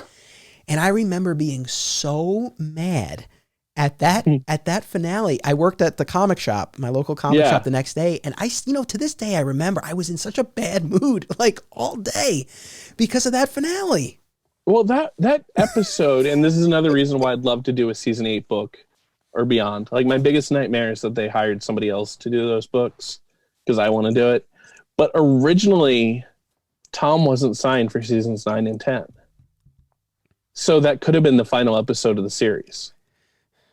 Clark Kent is dead. What an ending. No, I don't know what well, actually, I do know one thing they would have done, but Tom ultimately signed, and then filming was delayed by about like 2 weeks, I think. So they really just like wrote, I think, some of that script at the last minute, and that's probably partly why it was a mess. Another thing about that is Sam Whitwer was supposed to play Zod. That I was aware of, yeah. Yeah. And they set that up earlier in the season, right? Where they're like, you look just like just like Zod. And there was even I remember there was a leak that I cannot find on the internet anymore now. It was a girl posted a picture in the makeup trailer at Smallville, and there's a picture of Sam Whitwer with a goatee behind her. Right. Well, so Sam Whitwer's not been shy that he wasn't a fan of how his arc ended there. I love that he's on the complete series DVD set, though, because I was like, I never thought he would talk about Smallville again.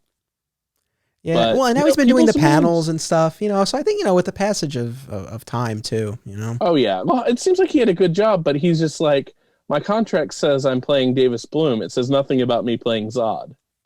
Yeah. And that's ultimately what happened. But, as far as, that potentially being the end, you totally see that. I mean, because I feel like, especially at the beginning of that season and early on, I mean, obviously we saw some major forward movement at that season premiere with him moving, a lot of the action moving to Metropolis, him starting at the Daily Planet. And then this whole idea of Doomsday being, because I feel like Doomsday was really presented as like this final test for him, a la the Island for Oliver. Like they really played that up a lot, like this big battle, this big test.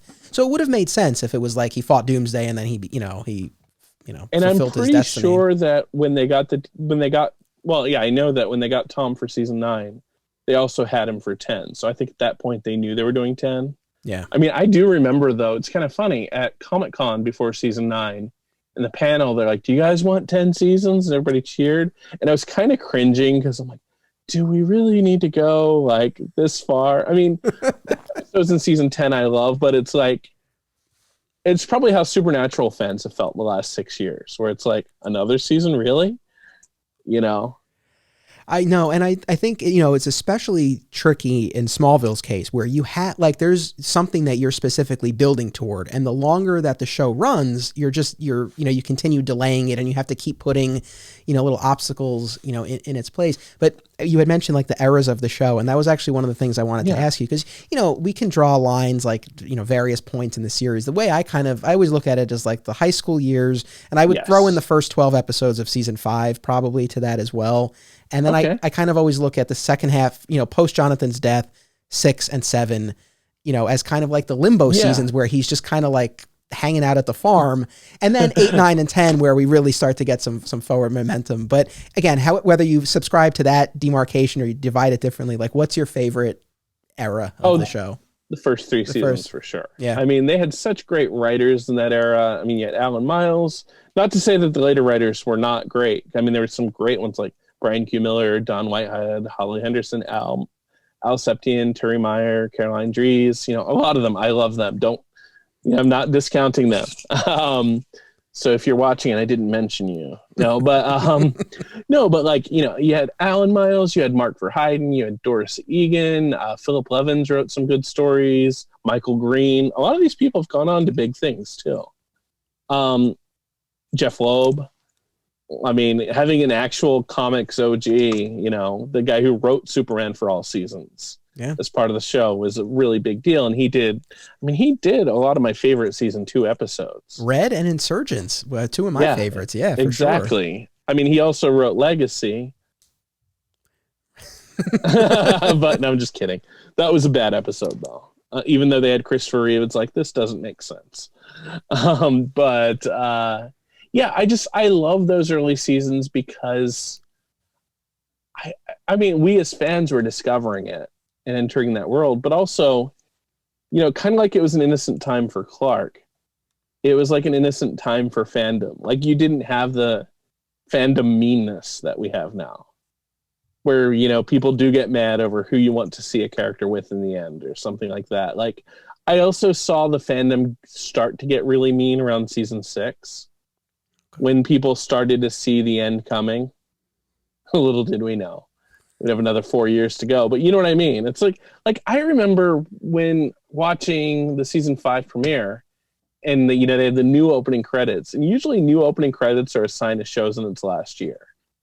Like, if you ever watch Doctor Who, when they change the opening credits, it's usually that Doctor's final year.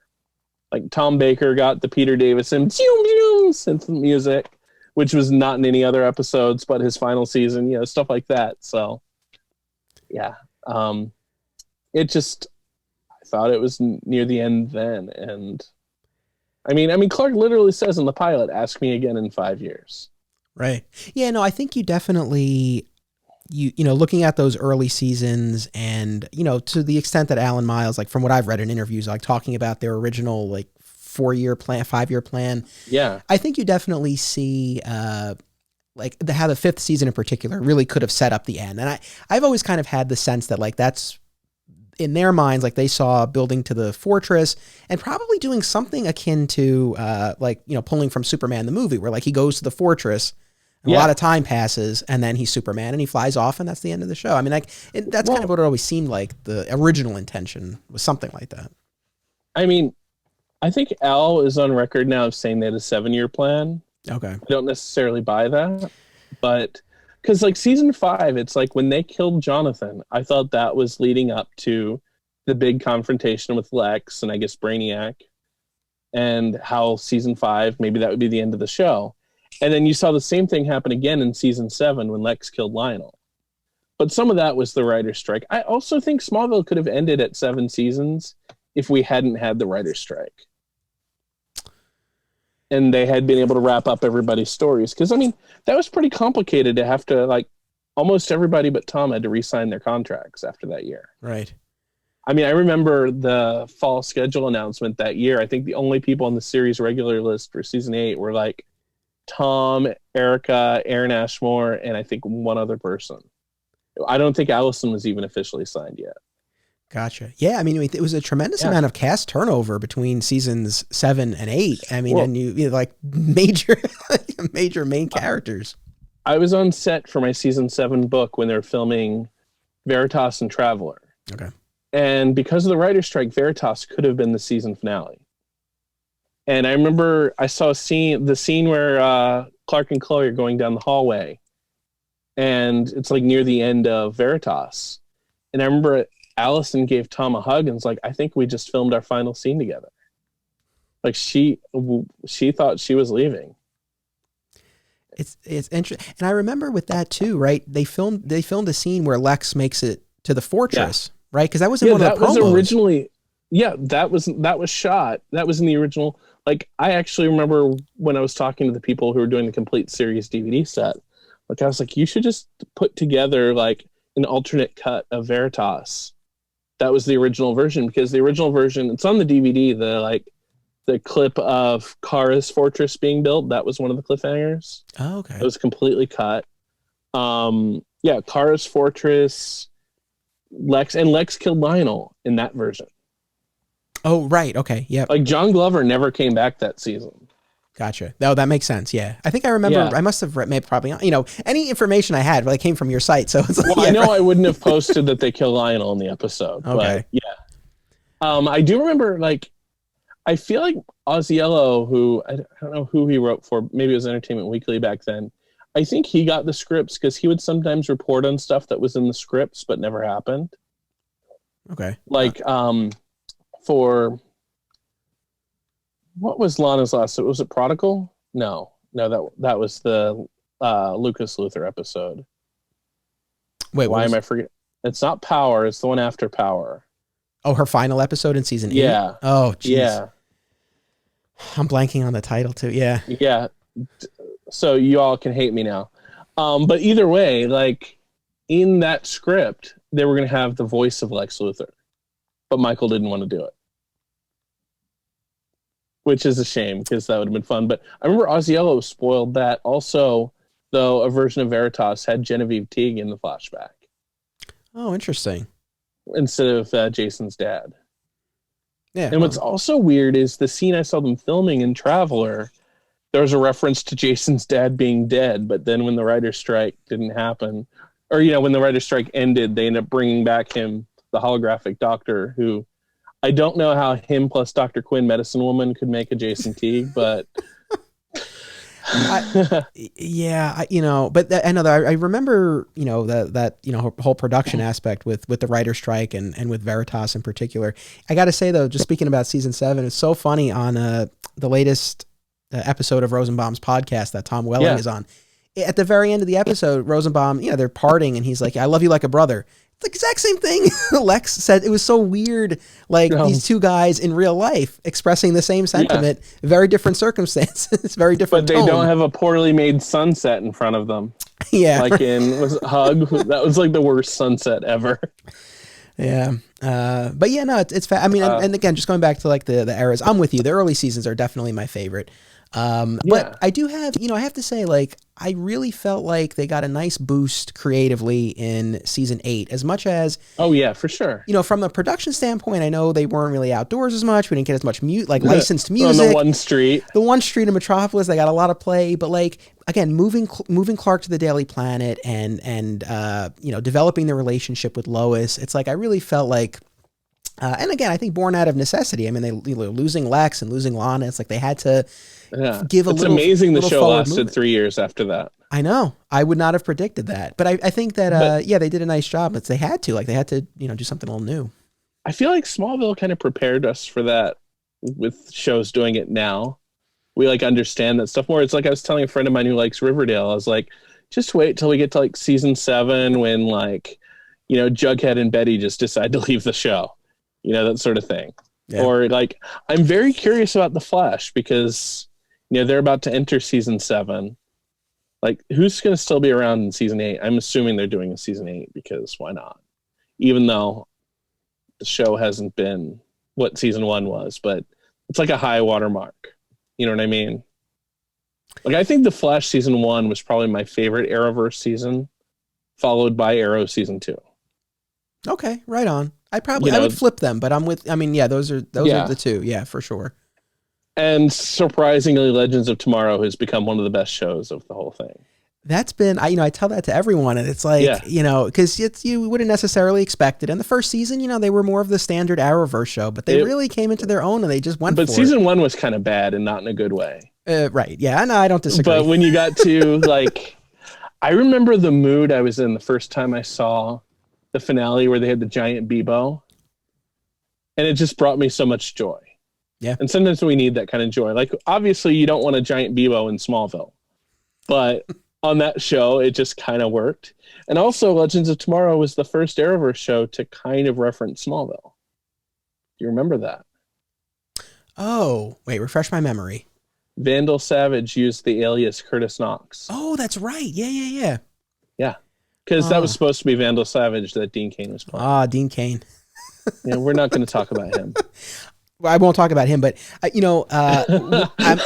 some point I definitely am going to cover Lois and Clark on this podcast, and I'm trying to decide how to do it. Maybe I'll pick your brain, and if you are interested in being on for it, I'd be happy to. That was my first fandom, internet fandom. I can tell you stories about that. That was maybe we'll including 16 or 17-year-old me and one of my friends impersonating actors from the show in the AOL chat room one time. And then my friend signed one of the posts under his own screen name with the actor's name or something. Jeez. Yeah, it was bad. We were bad. We were bad kids. We would have gotten banned from KryptonSite. But yeah, maybe we'll talk about Lois and Clark down the line, because I don't think I have it in me to do a full series rewatch. But I don't want to just do it from memory. I would want to rewatch some. So I don't know, maybe picking an arc or something like that. I know you were on the Lois and Clark podcast, right? Yes. You did the New Krypton. Matt actually lives near me. Oh, nice. Not lately, but I haven't seen him lately because of COVID, but no, he does a great job with that podcast too. And I would actually recommend Lois. It's kind of like your Heroes thing. I recommend season 1. Yeah. Later they had some fun episodes. One of my favorite episodes of Lois and Clark would probably be considered kind of sexist now. Time traveling character named Tempest, who basically just served to show Lois how stupid she is for not realizing that Clark is Superman. Oh yeah, no, I remember. That's pretty sexist now, but it was a fun episode at the time. That yeah. Yeah. Why haven't Smallville or Lois and Clark been able to get Mixed-Pitalik right? Or Supergirl, really? I did like the Mixie in the 100th episode. I thought that was fun, the Thomas Lennon version. But the other one wasn't as good. Yeah. No, I know. And it was weird because when they did the Music Meister episode, he acted more like Mixed-Pitalik. Yeah. I know that one's been a tough nut for that. I think it's tough in live action and especially on television, but yeah, I don't know. You would think they would come a little bit closer. I know we've gotten a few wonky. Not foreign exchange student who was Mikhail, wasn't it the noise of bees or something that kicked him away? Oh yeah, something like that. Something weird like that. I know. Yeah. How often do you rewatch episodes of Smallville, if at all? Oh gosh. Well, I rewatch them when I'm going to talk about them with Zach. Sure. So since the pandemic, I've been watching. Well, it's become the same TV show every day with one of my friends, but we watch a show and then we talk about it on the phone later that night. That's really nice to stay sane. Yeah. During the pandemic. And we picked random Halloween episodes of shows. So I made him watch Thirst. Oh, God. I don't hate Thirst. Although one of my favorite things that I've done, it was also me kind of being annoying. I remember I was giving Greg Beeman shit about it on the set of Heroes. And I was like, and then you ripped off the Veronica Mars voiceover. And I said this right in front of Kristen Bell. So I was kind of proud of that. Yeah. I mean, look, over the course of the show, over 200 episodes and doing, long seasons, they're not all. I mean, I'm not going to rewatch Ageless anytime soon. No, probably not. Yeah, I know. That's I know. But even, it's funny, even some of the weaker episodes, again, I think still you at least have the character moments, even if the plots were a little weak. Well, it's kind of like how Lois and Clark season 4 was my least favorite season of that show. But now if I watch an episode from season 4, it almost feels new to me because I didn't rewatch it as much as the other ones. Like Smallville season 1, I probably watched those episodes dozens of times, just in the background. I mean, definitely had the pilot on a lot of times. And then, you know, there are later episodes, like I adored Homecoming. I thought that was a wonderful 200th episode. Yep. I'm a big fan of that one. I thought that was, and very important for Clark to learn that lesson about, you know, living in the moment and not dwelling on the past. I mean, they hit you over the head with it throughout the episode. I mean, even though this entire conversation, we've been dwelling on the past. Yeah. But it's 2021. Things aren't better yet. So, that's our excuse. But like, I also thought Homecoming did a good job of remembering the old version of Chloe, even though Allison wasn't in the episode. Mm-hmm. Like those kid journalists, I thought that was really cute, just to have something like that. Yeah, there were a few. I mean, Luther was really good. The season premiere was good. Yeah, I really liked Lazarus a lot. And it was funny too seeing the juxtaposition of, you know, Clark's final scenes in the episode with Jor-El, you know, and then Mm-hmm. Jonathan, and just, you know, the contrast between the two, and just so much warmth and love from Jonathan, and the, you know, the words that he needed to hear. The Jor-El thing that really made me laugh, and I joke about this all the time with my fellow Smallville friends who watch, but like, so much of the show, right, was Clark, you know, being unsure of himself, being down on himself, you know, racked with guilt all the time. And the one time this guy like feels good about himself, and he's in the fortress with Jor-El, and he's like, I did it. I saved everyone. And Jor-El just like knocks him down. He's like, you're so prideful. Like, you're so vain. It's like the one time. Is that when he took away his powers or something? He didn't take away the powers, but he took away the suit. Remember Clark, because Martha had left him the suit, and he was going to put it on. Jor-El zapped him away. He's like, you're not ready.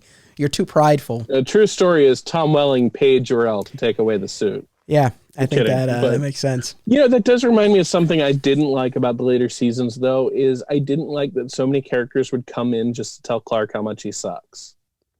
Oh. Like, Oliver Queen would do it. Supergirl did it. Yeah. It's like, come on, let Clark have a few wins.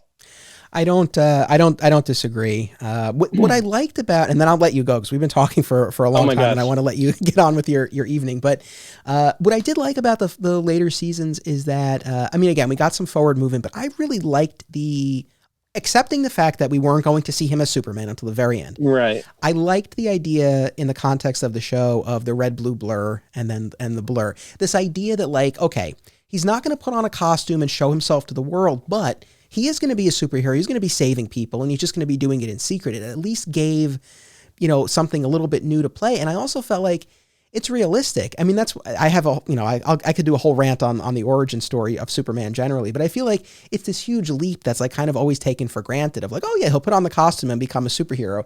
And I feel like Smallville showed like a much more realistic path where it's like, okay, first he would try doing this in secret and then realize that he needs to step into the light. And so again, born out of the necessity of needing to like fill more seasons, but I actually liked that.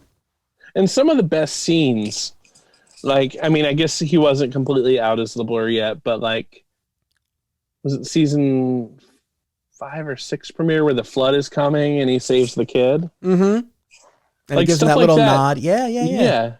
Yeah, I love that stuff. I also love the shot. I think it might have been when somebody shot a missile at the Talon when it blew up, and he like speeds in and saves Lois. That's another like favorite shot. I think it's hilarious that actor who played Rick Flag was in the Suicide Squad movie. Oh, right. Yeah. It's kind of like in Man of Steel. There's a bit where they're like, oh, here, this is Dr. Hamilton. And the next scene, we see Dr. Hamilton from, you know. I know. I love that. Like, I was like, I see what you guys are doing there. I remember I read an article for KryptonSite of like the actors who were in both like Man of Steel and Smallville. There were quite a few. Right. Yeah. So, and now we're just like, I can't wait for these. This person was in Smallville, and they're also in Superman and Lois. Yeah, for sure. That, I'm sure. Like, I still can't believe Arrow got Jeremy Creek and Smallville didn't. Yeah, I don't. That would have been a great. I think he should have been in Homecoming rather than Bug Boy, because Bug Boy became a pile of bugs in the end. And I think in the comics they killed him. I'm not sure, but I think he did. Anyway. Yeah. So many things. I appreciate you having me on. I'm sorry I go on so many tangents. No, listen, this was a lot of fun, and I'm glad that, you know, again, we've exchanged, comments and messages on Facebook, but to actually have a conversation, was really nice. And listen, I appreciate you taking it. I know you're a busy guy, and I appreciate you talking to me for as long as you have. I hope you had a good time. This was wonderful. Like I said, it feels so good to talk about that period of time that, again, I think because we weren't like force fed everything, it was very exciting to just wonder what's happening next. But also, like, our attention wasn't all over the place. Like, it wasn't like, oh, we got these 6 movies coming out this year. We've got WandaVision episodes 1 and 2 coming out today. We have this, that, and the other thing. I mean, Smallville was all we had pretty much. I mean, and sometimes they didn't even release the trailers from Comic-Con online. I remember, like, but that was all we had to go on that summer. Like, oh, did you see that Lionel showed up in the trailer? What's up with that? And the other thing they did on Smallville that I really miss in TV is when they would change the opening titles every year. Yeah. Or, I mean, the fact that they even had opening titles. I mean, I mean, I know seasons 2 and 3 use the same ones.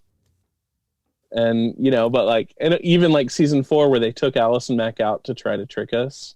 Right. Even though she's literally in the first shot of season 4. But, I think that's really fun. I miss that. And it got me in the mood. Like, you heard Save Me. You knew you were in for like an hour of Smallville goodness. Exactly. And, I don't mean to keep like dumping on the Arrowverse, but because I was thinking about this, it's like, it would be great if Flash had a theme song or Supergirl had a theme song. And again, this is a snarky thing to say, but again, I watch all these episodes and it's like, I know that commercial breaks are longer and they have less story time to work with, but I watch these episodes. They could spare 20 to 30 seconds, I think, and it would be okay. And we could have something like this. But also you have the thought like, wait, Iris has been in the mirror for how many episodes now? Right. Yeah. That sort of, but also it's also weird, things like the final season of Arrow, which a lot of it was spent setting up a spinoff that never actually got picked up. Yep. So I don't know, like, there was really something special about Smallville, and I really do wish somebody would get Alan Miles to do another comic book TV show someday. I don't know if they have any interest in it. I think kind of what worked for Smallville, it definitely worked for Tom, was that it wasn't a superhero TV show. Yeah. It was about characters. It was about family. Like, that's another thing I love about the early seasons, when like Pete and Chloe would just come by the house and have breakfast with the Kents.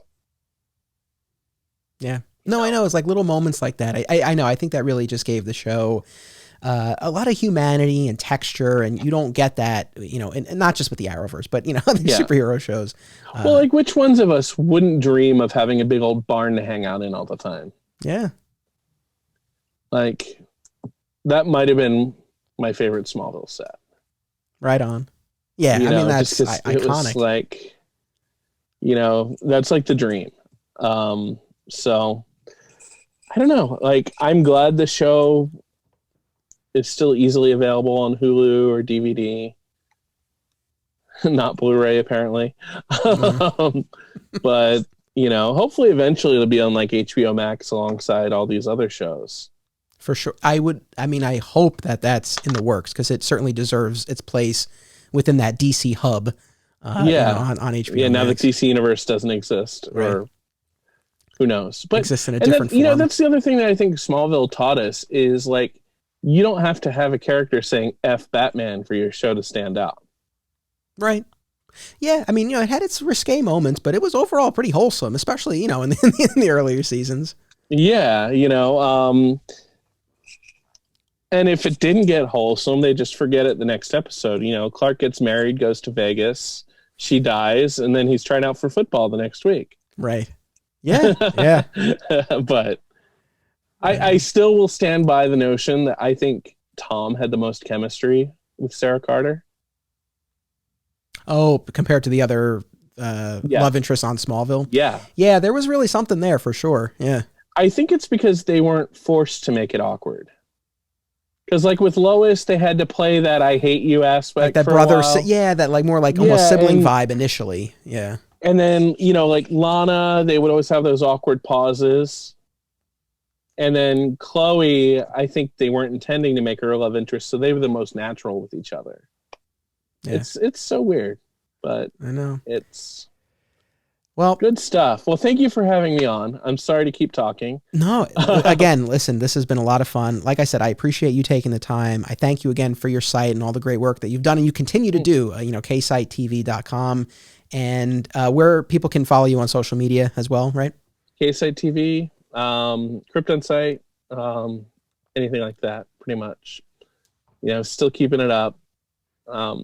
Sometimes on Twitter for KryptonSite, like if it's like a famous day in Smallville history, I'll post it if I remember to. Like, 20 years ago today, Ageless aired. And everybody's just like groaning because it was bad. I'm kidding. But yeah, it's a rag on Ageless. I think you need to do a podcast just devoted to the episode Ageless. Maybe. Well, yeah. And I'm sure there's going to be like other things that are going to cross my mind. And I'm just going to like message them to you and be like, yeah, we should have talked about that, but we're good. Again, I think we got so much great content for this episode, but we're good. This is an ongoing podcast series. So if you're game, I'd love to have you back down the line, whether it's Smallville or anything else along your Superman fan journey. So, Well, what I think would be interesting, if you're doing your fan journey chronologically, which some of it seems to be. Some of it is, but for the most part, I am jumping around. But what's your thought? No, but if you wanted to pop in to like the middle of Smallville and talk about how that was like a different time, I don't know, that might be fun. Yeah. Or Smallville influences on other things like Birthright or something. I don't know. It's true. Yeah, there are a lot of different angles, and again, Smallville is my favorite incarnation of Superman. As much as I love the comics, awesome, and it starts with the comics, and I love the comics, but Smallville is my favorite incarnation. It was, along my Superman fan journey, incredibly formative for all the reasons that we've discussed. So again, it's something that I'll be discussing in various ways, shapes, and forms over the life cycle of this podcast, and I certainly hope to have you back down the line. Oh, I would love to come back. I was just thinking, for me, it was formative in that, like, obviously I would probably not even be in California if not for the show.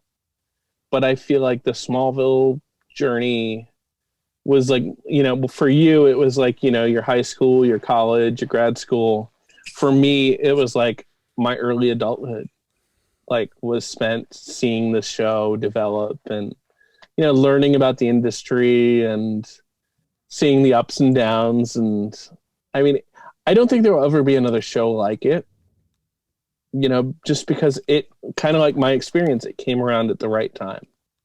Yeah. And, a lot of these shows owe a lot to Smallville. And that's all I'm going to say. I'm done finally. You can go to sleep. I know we do have the time difference, but that's okay. I'm a bit of a night owl, so this is quite all right. Okay, but no worries. Thank you to all of our listeners and viewers. Make sure you check out KSite TV. Make sure you come back in 2 weeks for another all new episode. We'll be talking about the Jeff Loeb run on Superman Batman, so that'll be a lot of fun. We'll, of course, always hold on to Smallville. I'll add that to my sign off here. Yeah. And of course, remember, it's about what you do. It's about action. Digging for Kryptonite is a Flat Squirrel production. Art by Greg Schiegel, music by Basic Printer. If you like what you heard, be sure to listen to My Comic Shop History, available on most major podcast platforms. Sign up for exclusive additional content, including the Digging for Kryptonite companion podcast, at patreon.com/Anthony Desiato, and watch my documentary film, My Comic Shop Country, out now on Apple TV and Amazon.